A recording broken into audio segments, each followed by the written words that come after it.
The zeros of a polynomial f of x are all x values where we have that f of x is equal to 0. Graphically, the zeros of a polynomial f of x correspond to the x-intercepts. To find the zeros of a polynomial, we must write the polynomial in factored form. But here's where we have a problem. Quadratics can be solved using the quadratic equation, but there doesn't exist a formula to solve higher degree polynomials. So in this section, we'll be looking at two restricted cases. Either the polynomial will already be given in factored form, or the polynomial will be able to be factored using methods that we know, either using the greatest common factor, or our polynomial will be a trinomial. Let's find the zeros of the polynomial given by 4x times x minus 2 raised to the second times x plus 1. This polynomial is already given in factored form. Let's rewrite this equation where we have that y is equal to 0 then.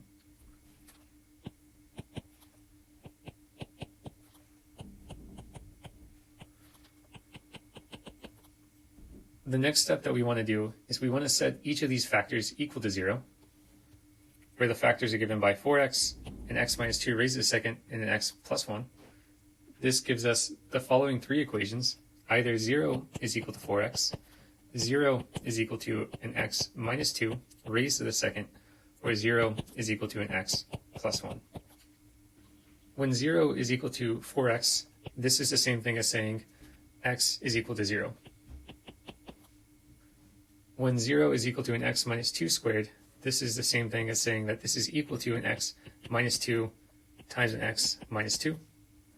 Setting these terms separately equal to 0, we'll get 0 is equal to an x minus 2, and a 0 is also equal to an x minus 2, which means that we'll have x is equal to 2 and x is equal to 2. Finally, in the last equation where we have 0 is equal to an x plus 1, this gives us that x is equal to a negative 1. Therefore, the zeros of this polynomial are given by 0, x is equal to 2, which appears twice, and x is equal to a negative 1.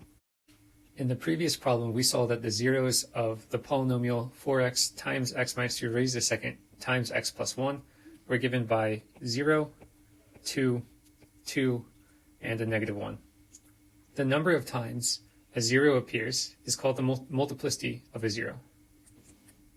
In the example above, 0 has a multiplicity of 1, 2 has a multiplicity of 2, and negative 1 has a multiplicity of 1. Another way to define the multiplicity is this is the number of times a factor appears in the factored form of our polynomial.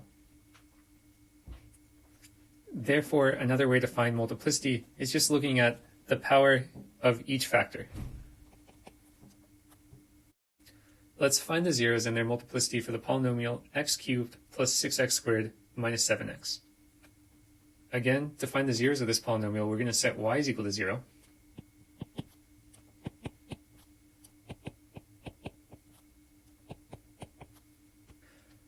And we notice that each term has an x, so we're going to pull an x out of each, and we get that this is equal to an x times x squared plus 6x minus 7. Now that we have this quadratic, we can go ahead and factor this. This is going to then be equal to x times an x minus 7, an x plus 7 times an x minus 1. Now, setting each of these terms equal to 0, we'll get the following equations. Either 0 is equal to x, 0 is equal to an x plus 7, or 0 is equal to an x minus 1. In the first term, we get that this is going to be, again, x is equal to 0. In the second term, we get that x is equal to a negative 7. And in the third term, we get x is equal to 1. Since each of these zeros appear just once, the multiplicity of each of these zeros are going to be 1.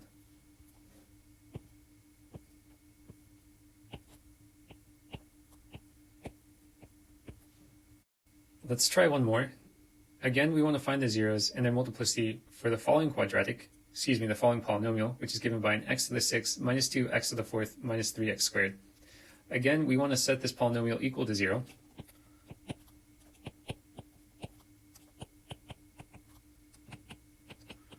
And the first thing that we can notice is, again, each term has an x squared. So we can go ahead and pull that out, and we get that this is equal to an x squared times an x to the fourth minus 2x squared minus 3. And we want to go ahead and factor this, so we're going to solve this factorization by substitution. Let's go ahead and let x squared be equal to y. That means that we can replace our equation with a y times y squared minus 2 times y minus 3. Now in turn we want to factor this quadratic. This is going to be equal to y times y minus 3 times a y minus 1. Excuse me, a y plus 1. Now let's go ahead and replace our y's with an x squared again, and we see that this is going to be equal then to x squared times x squared minus 3 times x squared plus 1. So we're nearly done. Let's go ahead and set each of these terms equal to 0 and solve. So let me go ahead and start a new page. Our first equation we're going to get is 0 is equal to an x squared. In our second equation we get 0 is equal to x squared minus 3. And in our third equation we'll get 0 is equal to an x squared plus 1. And our first equation, this is going to be the same thing as x is equal to 0. And our second equation, this is going to be solved to be x is equal to a plus or minus the square root of 3. And in our third equation, this turns out to be x is equal to a plus or minus the square root of a negative 1. In this final equation here, we could rewrite this as being plus or minus I, since the square root of negative 1 is equal to I. But we won't really be looking at complex numbers, so this is not too much of an important point at this point. Now we want to go ahead and find the multiplicity of each of these zeros. The multiplicity of 0 is 2 because it appears twice. The multiplicity of the positive square root of 3 is equal to 1. The multiplicity of negative square root of 3 is also 1. And the multiplicity of I is equal to 1. And the multiplicity of negative I is also equal to 1.